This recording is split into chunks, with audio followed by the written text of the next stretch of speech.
Investors को एक confusion हमेशा रहता होगा कि इन्वेस्ट करने का सही तरीका क्या है। क्या हम छोटे छोटे अमाउंट से कंटिन्यूसली इन्वेस्ट करें, जैसे 500 या 5,000 रुपये पर मंथ जिसे हम SIP कहते हैं, या फिर पैसों को सेव करके एक बड़ा अमाउंट जैसे 5,000 या 5 लाख रुपया एक साथ राइट टाइम पे इन्वेस्ट करें जिसे हम लमसम कहते हैं। तो इन्वेस्ट करने का सबसे बेस्ट तरीका है क्या, SIP या लमसम? दोस्तों, इसी सवाल का जवाब आपको इस वीडियो से एकदम क्लियरली मिलेगा और हम ये भी जानेंगे कि इन्वेस्ट करने का राइट टाइम कब होता है और कौन सी स्ट्रेटेजी किन लोगों के लिए ज्यादा बेटर होगी, और इसके साथ में ये पावर ऑफ कंपाउंडिंग इनमें काम कैसे करता है हम ये भी जानेंगे, जिसमें हम CAGR और IRR के इंपॉर्टेंट कॉन्सेप्ट को भी समझेंगे।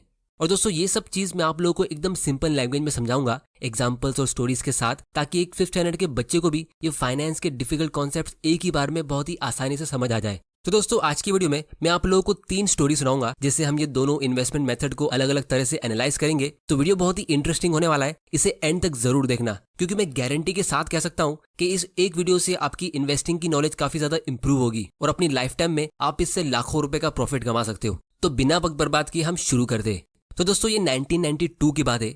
लकी और मोंटी दोनों दोस्त थे, इनकी शादी हो चुकी है, ये दोनों कुछ सालों से एक प्राइवेट कंपनी में जॉब कर रहे हैं। तो एक दिन इनकी कंपनी से इनको बोनस मिलता है। तो मोंटी टीवी पे न्यूज देख रहा था कि कैसे स्टॉक मार्केट बहुत ही तेजी से ऊपर जा रहा है और बहुत सारे लोग यहाँ से पैसा कमा के अमीर बन रहे हैं। तो वो फौरन अपने एक ब्रोकर फ्रेंड को कॉल करता है, जो उसको बोलता है कि उसे वीडियोकॉन कंपनी के स्टॉक में इन्वेस्ट करना चाहिए। इसका शेयर प्राइस पहले 8 रुपए का था, लेकिन अब ये 50 रुपए का हो गया है। तो उसका 1 लाख रुपया कुछ ही महीनों में 2-3 गुना ग्रो हो सकता है। तो इसीलिए मोंटी यहाँ पे अपना सबसे पहला इन्वेस्टमेंट करता है, जो होता है वीडियोकॉन कंपनी का स्टॉक, और उसमें वो 1 लाख रुपया डायरेक्टली इन्वेस्ट कर देता है, मतलब लमसम इन्वेस्टमेंट। और ये बात वो अपने फ्रेंड लकी से भी कहता है कि उसने हाल ही में एक स्टॉक में इन्वेस्ट किया जब इसका प्राइस 50 रुपए पे था, और अभी उसके इन्वेस्ट करने के बाद ये 55 रुपीज में पहुंच गया है। लेकिन लकी को इसमें थोड़ी सी गड़बड़ लगती है और इसीलिए वो कुछ इन्वेस्टमेंट की बुक्स रीड करता है, जिसको समझकर वो ये डिसाइड करता है कि वो एक म्यूचुअल फंड में SIP करेगा। तो लकी वहां पे 1000 रुपए की SIP सेट करता है एक सिंपल से लार्ज कैप म्यूचुअल फंड में, जिसका रिटर्न सेंसेक्स इंडेक्स जितना होता है। लेकिन दूसरी तरफ मोंटी देखता है कि उसका स्टॉक काफी स्पीड में ऊपर जा रहा है, तो ये देख के वो और ज्यादा इन्वेस्ट करने का प्लान करता है। तो लकी को देख के वो अपना दूसरा इन्वेस्टमेंट जल्दी से कर लेता है, जो होता है 2 लाख रुपए म्यूचुअल फंड में, और यहाँ पे भी वो एक साथ लमसम इन्वेस्टमेंट करता है। तो मोंटी ने अभी तक टोटल 3 लाख रुपए इन्वेस्ट कर लिए लमसम मेथड से, 1 लाख रुपए स्टॉक में और 2 लाख रुपए म्यूचुअल फंड में।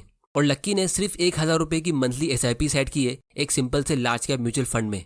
अब मोंटी ने SIP सेट इसीलिए नहीं की क्योंकि उसे लगता है कि एक बार जब अपने SIP सेट कर दी तो आपको EMI की तरह उसे हमेशा पे करते रहना पड़ता है। और दोस्तों, कमिटमेंट देना किसको पसंद है, क्या पता फ्यूचर में हमारे पास पैसे हो ना हो। लेकिन दूसरी तरफ लक्की को ये बात अच्छे से पता थी कि SIP आप जब चाहो तब स्टॉप कर सकते हो, और जितना भी अमाउंट आपका उसमें इन्वेस्टेड होता है वो ग्रो होते रहता है। अब दोस्तों, हम फास्ट फॉरवर्ड करते और 2017 में आते, जब ये दोनों रिटायर होते। तो मोंटी ने जिस स्टॉक में सबसे पहला इन्वेस्टमेंट किया होता है, तो वो अब एक पेनी स्टॉक बन चुका है, क्योंकि उस टाइम पे 1992 में हर्षद मेहता के स्कैम के टाइम पे वो एक हॉट स्टॉक बन चुका था। तो शॉर्ट टर्म में उससे लोगों को थोड़ा बहुत प्रॉफिट मिल रहा था, लेकिन अभी उसके स्टॉक पोर्टफोलियो की वैल्यू 0 है। और उसने जो 2 लाख रुपए म्यूचुअल फंड में इन्वेस्ट किए थे वो उसने अप्रैल 1992 में किए थे, जब स्टॉक मार्केट अपने पीक पे था, जब हर कोई स्टॉक मार्केट में इन्वेस्ट करने की बात कर रहा था। तो वो टाइम पे सेंसेक्स 4200 पॉइंट्स पे था और 2017 तक सेंसेक्स 29,000 पॉइंट्स पे पहुंचा, जिसकी वजह से उसको अपने इन्वेस्टमेंट पे 7 गुना रिटर्न्स मिला। मतलब उसका 2 लाख रुपए का इन्वेस्टमेंट अभी 14 लाख में ग्रो हो चुका है। अब दोस्तों, ये आपको सुनने में शायद अच्छा लग रहा होगा, लेकिन क्योंकि उसे ये रिटर्न्स कमाने में 25 साल लगे 1992 से 2017 तक, तो इसीलिए उसका कंपाउंडेड रिटर्न सिर्फ 8% का होता है। जैसा कि हम इस कैलकुलेटर में देख सकते हैं, अगर आप गूगल पे जाके CAGR कैलकुलेटर सर्च करोगे, यानी कंपाउंडेड एनुअल ग्रोथ रेट, तो आपको ऐसा कोई कैलकुलेटर दिखेगा। तो जैसा कि 1992 में सेंसेक्स 4200 पॉइंट्स पे था और फिर 2017 तक सेंसेक्स 29,000 पॉइंट्स पे पहुंचा, तो आपका रिटर्न 8% का होता है, जो बहुत ही बुरा है। लेकिन दूसरी तरफ लक्की ने जो 1,000 रुपए की SIP सेट की थी, तो उसकी वजह से वो 25 सालों में टोटल 3 लाख रुपए अपनी तरफ से इन्वेस्ट कर लेता है, और वो 3 लाख रुपए का छोटा सा इन्वेस्टमेंट 32 लाख में ग्रो हो जाता है, जो होता है 15% का रिटर्न। अब दोस्तों, अगर आप एक चीज नोटिस करोगे तो दोनों ने सेम टाइम पे इन्वेस्टमेंट शुरू किया था और दोनों ने ही सेम 25 साल तक इन्वेस्टमेंट किया, लेकिन एक को 8% का रिटर्न मिला और दूसरे को 15% का। ऐसा कैसे हो सकता है? तो अगर आप लोगों से मैं एक बात यहाँ पे पूछूं कि कौन सा ऑप्शन ज्यादा बेटर है, SIP या लमसम, तो आप सभी SIP को बेस्ट ऑप्शन कहोगे। लेकिन अब हम दूसरी स्टोरी देखते हैं, जहां से हमें एक दूसरा और बहुत ही इंटरेस्टिंग नजरिया देखने मिलेगा, और फिर हम दोनों स्टोरीज के लेसन्स को एनालाइज करेंगे।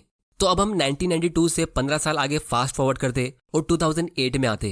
इस स्टोरी में हम रॉकी और सनी से मिलते हैं। तो रॉकी को उसके डैड 2 लाख रुपए देते एक न्यू रॉयल इनफील्ड बाइक खरीदने के लिए, और सनी को भी 2 लाख रुपए उसके डैड से मिलते। तो सनी यहाँ पे पहली फुर्सत में 1,90,000 की एक बाइक खरीद लेता है। तब उसके डैडी उससे कहते कि देख, तुझे बचे हुए 10,000 रुपए को कहीं पे इन्वेस्ट कर लेना चाहिए, और क्योंकि तेरा जॉब लग गया है तो तुझे कोई एफडी या एसआईपी कर लेनी चाहिए। तो सनी यहाँ पे समझदारी के साथ एक लार्ज कैप म्यूचुअल फंड में 5,000 रुपए की एसआईपी सेट कर लेता है। और दूसरी तरफ जब रॉकी बाइक खरीदने के लिए घर से निकलने वाला होता है, तब वो देखता है कि उसके डैडी टीवी पे न्यूज देख रहे हैं कि स्टॉक मार्केट बुरी तरह क्रैश हो गया है और बहुत लोगों को जॉब से निकाला जा रहा है। लोग देश की हालत देख के बहुत डर रहे हैं। सेंसेक्स 50% नीचे गिर चुका है और लोगों को लग रहा है कि ये और ज्यादा नीचे गिरेगा। अब क्योंकि रॉकी के घर पे स्टॉक मार्केट की बुक्स पहले से ही थी और उसने एक वॉरेन बफे की लाइन भी रीड की थी कि the secret to get rich is to get greedy when everyone is fearful. तो तब रॉकी डिसाइड करता है कि वो उसका बाइक खरीदने का प्लान पोस्टपोन करेगा। फिर वो अपने मोबाइल पर थोड़ी रिसर्च करता है और अच्छे स्टॉक ढूंढने की कोशिश करता है, लेकिन उसे कुछ समझ नहीं आता है कि कौन से स्टॉक में इन्वेस्ट किया जाए। और फिर फाइनली उसके दिमाग में एक आइडिया आता है कि वो रॉयल इनफील्ड की बाइक खरीदने जा रहा था, तो क्यों ना मैं इसी कंपनी के शेयर्स की रिसर्च करूं, क्योंकि यंगस्टर्स के बीच इस बाइक का एक अलग ही क्रेज है। अब दोस्तों 10 साल पहले अगर हमें स्टॉक्स में रिसर्च करनी होती थी तो हमें कंपनी की बोरिंग पीडीएफ रिपोर्ट्स को पढ़ के समझना होता था, लेकिन अब हमारे पास ये स्टॉक स्क्रीनर्स है, जैसे ये tickertip.in, जहां से हमारा ये स्टॉक रिसर्च का प्रोसेस काफी इजी हो जाता है। और फिलहाल इनका एक स्पेशल ऑफर चल रहा है जहां आपको 20% का डिस्काउंट मिलेगा इनके प्रो वर्जन पे, जहां हमें और ज्यादा डिटेल एनालिसिस मिलती है। तो इसकी लिंक आपको नीचे डिस्क्रिप्शन में मिल जाएगी, आप वहां जाके इसे चेक कर सकते हो। और अगर आपको स्टॉक्स में इन्वेस्ट करने के लिए एक इन्वेस्टमेंट अकाउंट ओपन करना है तो घर बैठे बैठे फ्री में अकाउंट ओपन करने की लिंक भी आपको नीचे डिस्क्रिप्शन में मिल जाएगी। तो रॉकी रॉयल एनफील्ड की पेरेंट कंपनी एशर मोटर्स के ऊपर रिसर्च करता है और उसमें 1 लाख रुपए इन्वेस्ट करता है, जिसके बदले उसको इस कंपनी के 4,000 शेयर्स मिलते हैं, क्योंकि 2008 में इस कंपनी का एक शेयर का प्राइस ऑलमोस्ट 25 रुपए के आसपास था। और बाकी के 1 लाख रुपए वो एक म्यूचुअल फंड में इन्वेस्ट कर लेता है, ये सोच के कि अगर उसका स्टॉक इन्वेस्टमेंट फेल हो जाता है तो उसकी पूरी सेविंग्स खत्म नहीं होगी। तो बेसिकली डाइवर्सिफाई करने के लिए वो एक इंडेक्स फंड में इन्वेस्ट कर लेता है। और उसने यहाँ पे कोई भी एसआईपी सेट नहीं की है, मतलब जब भी उसकी सैलरी आ रही थी तो वो उसे पूरी तरह एंजॉय कर रहा था और कोई भी सेविंग्स नहीं कर रहा था। और ये देख के सनी मनी मन सोचता था कि ये तो आज मजे कर रहा है, लेकिन इसे फ्यूचर में पता चलेगा कि ये कितनी बड़ी मिस्टेक कर रहा है। तो अब हम 10 साल आगे फास्ट फॉरवर्ड करते और 2018 में आते और देखते हैं कि इन दोनों ने कितना प्रॉफिट कमाया। तो सबसे पहले हम सनी की बात करते। उसने 10 साल में यानी 2008 से लेकर 2018 तक 5-5 हजार की मंथली एसआईपी के जरिए टोटल 6 लाख रुपए इन्वेस्ट कर दिए। उसे बीच में काफी बार मन किया कि वो अपनी एसआईपी को रोक दे, क्योंकि मार्केट कंडीशन बीच बीच में खराब हो रही थी, लेकिन फिर भी उसने डिसिप्लिन के साथ अपनी एसआईपी चलने दी। और अभी उसके पोर्टफोलियो की वैल्यू 10.3 लाख की है, मतलब उसे 4 लाख रुपए का प्रॉफिट मिला, जो होता है सिर्फ 10% का रिटर्न। अब हम बात करते हैं रॉकी की। तो रॉकी ने जो 1 लाख रुपए डाइवर्सिफाई करने के लिए म्यूचुअल फंड में इन्वेस्ट किए थे, उसकी वैल्यू अब 4 लाख रुपए की होती है, क्योंकि 2008 में सेंसेक्स 9,000 पॉइंट्स पे था और 2018 तक ये 37,000 पॉइंट्स पे पहुंचा, मतलब ऑलमोस्ट 4 गुना ऊपर गया। तो ये होता है 15% का रिटर्न। अब दोस्तों यहाँ पे अगर हम नोटिस करेंगे तो दोनों ने सेम टाइप की म्यूचुअल फंड में इन्वेस्ट किया और दोनों ने 10 साल के लिए इन्वेस्ट किया, लेकिन सनी को एसआईपी से सिर्फ 10% का रिटर्न मिला और रॉकी को लमसम से 15% का। तो यहाँ पे उल्टा कैसे हो गया? पहली स्टोरी में एसआईपी से अच्छा रिटर्न मिला था, अब एसआईपी का परफॉर्मेंस बुरा कैसे हो गया? तो इसका रीजन ये है कि रॉकी ने एक साथ अपना पूरा पैसा बेयर मार्केट में इन्वेस्ट किया था, मतलब यहाँ पे तो स्टार्टिंग पॉइंट हमारा ये एग्जैक्ट बॉटम है और एंड पॉइंट हमारा ये है। तो स्टार्ट से एंड तक ये 15% का एनुअल रिटर्न होता है, जिसे हम CAGR कहते हैं। लेकिन सनी ने जब मार्केट क्रैश हुआ था और वो इन्वेस्ट करने का सबसे बेस्ट टाइम था, तो उसने वो टाइम पे सिर्फ 5,000 रुपए इन्वेस्ट किए थे। फिर अगले महीने जब मार्केट थोड़ा सा रिकवर हुआ तो एसआईपी के जरिए उसने फिर से 5,000 रुपए इन्वेस्ट किए, और इसी तरह जब मार्केट ऊपर जाता रहा तो उसकी एसआईपी के जरिए उसके 5-5 हजार रुपए इन्वेस्ट होते गए। तो इसीलिए रॉकी के मुकाबले उसने अपने म्यूचुअल फंड्स को बाय करने के लिए ज्यादा प्राइस पे किया। तो ये जो सनी का 10% रिटर्न था, इसे हम IRR कहते हैं, यानी इंटरनल रेट ऑफ रिटर्न। मतलब आपके इंटरनली जितने भी मल्टीपल इन्वेस्टमेंट्स हुए, ये उसका एक एवरेज निकालता है। क्योंकि एसआईपी में हमेशा मल्टीपल इन्वेस्टमेंट्स होते हैं, क्योंकि आप हर महीने बाइंग करते हो, तो इसीलिए इसमें हमेशा IRR कैलकुलेट होता है और वन टाइम इन्वेस्टमेंट में हमेशा CAGR कैलकुलेट होता है। अब इसको हम थोड़ा और डिटेल में नेक्स्ट स्टोरी में समझेंगे, जिससे आपका सारा डाउट क्लियर हो जाएगा। और दोस्तों एक और बहुत ही इंपॉर्टेंट चीज नोट करने वाली ये है कि अगर सनी ने बुरे मार्केट कंडीशन में डर के अपनी एसआईपी स्टॉप की होती और सिर्फ तभी अपनी एसआईपी कंटिन्यू रखी होती जब मार्केट अच्छा कर रहा था, तो उसको 10% से भी कम रिटर्न मिलता, 6% या 5% या शायद उससे भी कम। अब दोस्तों इससे पहले कि आप अपनी एसआईपी स्टॉप करो, इसका एक बहुत ही स्पेशल पावर होता है जिसको हम आगे डिस्कस करेंगे। लेकिन उससे पहले हम बात करते हैं रॉकी के स्टॉक इन्वेस्टमेंट के बारे में। तो रॉकी ने जो एशर मोटर्स के शेयर्स लिए थे उससे उसकी जिंदगी बदल गई, क्योंकि वो कंपनी का शेयर 25 रुपए से ग्रो होकर 2018 तक ऑलमोस्ट 3,000 रुपए पे पहुंच गया। यानी 10 साल में 110 गुना ग्रो हो गया, जिससे उसकी 1 लाख रुपए का छोटा सा इन्वेस्टमेंट 1.1 करोड़ में ग्रो हो गया। और अब उसको जो छोटा सा 1% का डिविडेंड मिलता है वो उसके जरिए हर साल एक नई बाइक खरीद सकता है। अब दोस्तों, अगर रॉकी ने इस स्टॉक में थोड़ा थोड़ा करके इन्वेस्ट किया होता, यानी SIP की तरह, तो ऑब्वियसली उसका रिटर्न कम होता, क्योंकि ये स्टॉक तो धीरे धीरे करके ऊपर जा रहा था।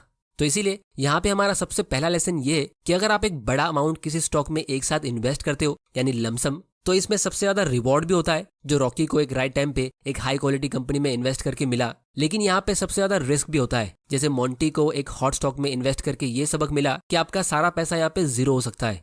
तो ये था हमारे आज की वीडियो का सबसे पहला और सबसे बेसिक लेसन कि स्टॉक में लमसम इन्वेस्टमेंट करने से या तो आप जीरो बनोगे या फिर आप हीरो बन सकते हो, मतलब अपनी लाइफ टाइम की वेल्थ बिल्ड कर सकते हो।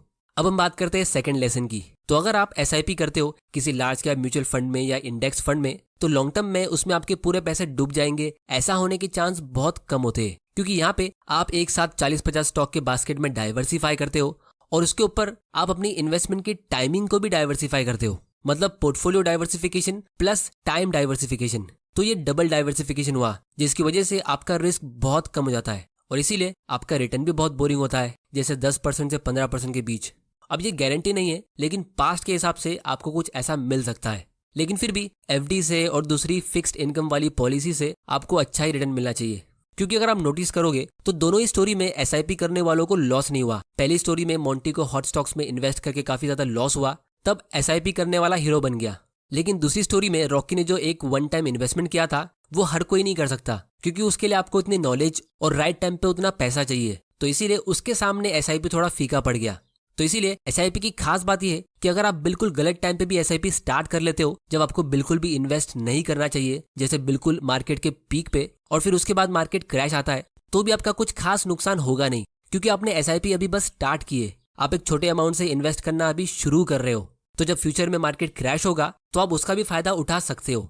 तो इसीलिए अगर आपको डर लगता है कि फ्यूचर में मार्केट क्रैश होने वाला है, तो वो टाइम पे भी आप अपनी SIP स्टार्ट कर सकते हो, क्योंकि अगर मार्केट क्रैश नहीं हुआ और ऊपर जाता गया तो आप एक अच्छी अपॉर्चुनिटी मिस कर दोगे।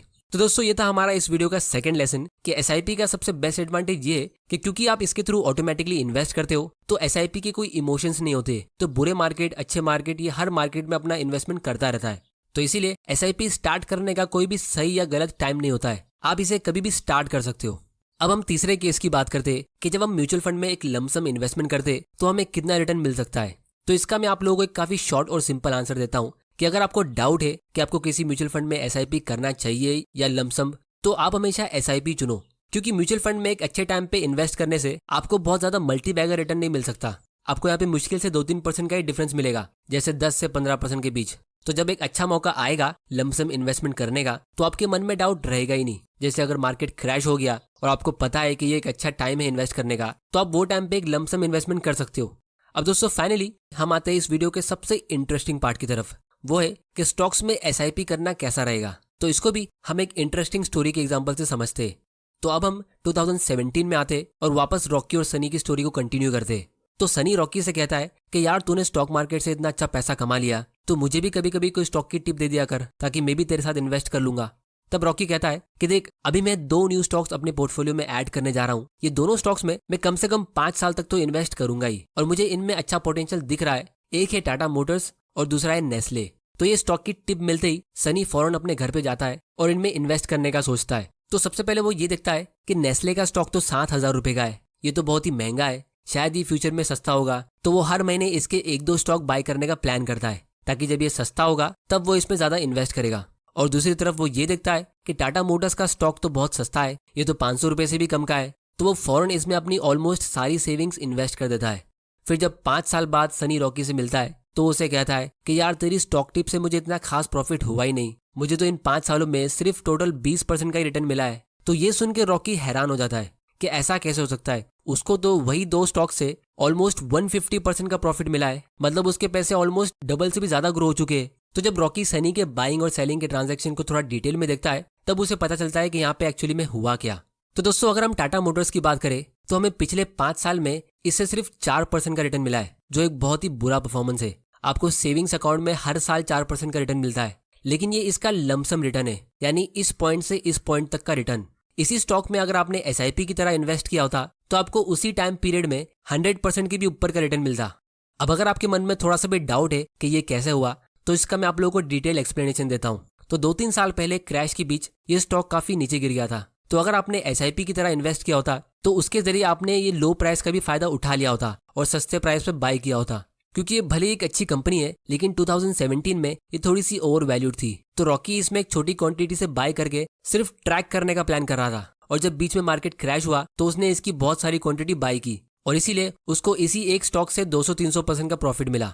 और दूसरी तरफ रॉकी ने नेस्ले में एक साथ एक बड़ा अमाउंट इन्वेस्ट किया था, क्योंकि वो पिछले 10 साल से इस कंपनी का वेट कर रहा था कि कब ये अच्छे वैल्यूएशन पे मिले ताकि वो इसे बाय कर सके। और फाइनली जब मैगी क्राइसिस की वजह से 2015 में एक कंपनी प्रॉब्लम में फंसी तो इसका शेयर प्राइस नीचे गिर गया था और फिर 2017 तक ये ऑलमोस्ट फ्लैट रहा। तो उस टाइम पे ये एक अच्छी बाइंग अपॉर्चुनिटी थी। तो ऐसे टाइम पे एक वन टाइम यानी लमसम इन्वेस्टमेंट करना परफेक्ट होता है, क्योंकि दोस्तों ये एक हाई क्वालिटी का FMCG स्टॉक है जो पिछले 20-30 सालों से हमेशा ओवर वैल्यूड रहा है। तो जो भी स्मार्ट इन्वेस्टर्स होते हैं उनको पता है कि बहुत ही जल्द ये कंपनी अपनी प्रॉब्लम को सॉल्व करेगी और फिर से स्ट्रांग हो जाएगी। तो उस टाइम पे इसमें SIP करना इतना स्मार्ट डिसीजन नहीं होता। तो इसीलिए अगर हम इसी कंपनी का 5 साल का लमसम रिटर्न देखेंगे तो ये 160% का होता है, लेकिन इसी 5 साल में SIP का रिटर्न सिर्फ 38% होता है, जो IRR होता है, मतलब आपका इंटरनल रिटर्न, क्योंकि आपने अच्छे टाइम पे ज्यादा इन्वेस्ट नहीं किया था। तो बेसिकली रॉकी ने नेस्ले में लमसम इन्वेस्टमेंट किया और टाटा मोटर्स में SIP की तरह, जिसकी वजह से उसका पोर्टफोलियो वही 5 साल में 2-3 गुना ऊपर चला गया, मतलब 200-300% ऊपर। लेकिन सनी अपना टिपिकल बिगिनर माइंड यूज करके इसका उल्टा करता है और अच्छे स्टॉक की टिप मिलने के बाद भी सिर्फ 20-30% का रिटर्न कमा पाता है। तो दोस्तों ये उन बहुत सारी कॉमन मिस्टेक्स में से एक है जो न्यू इन्वेस्टर्स कर लेते हैं, क्योंकि हमारा बिगिनर माइंड हमेशा ऑपोजिट काम करता है। तो इसीलिए आप लोगों की फाइनेंशियल नॉलेज को इंप्रूव करने के लिए मैंने ये चैनल बनाया है। तो अगर आपको इस वीडियो से कुछ सीखने मिला है तो इस चैनल को सब्सक्राइब करो और बेल आइकन प्रेस करना मत भूल जाना, ताकि आपसे कोई ऐसे वैल्यूएबल वीडियोस मिस ना हो जाए। और दोस्तों बहुत ही जल्द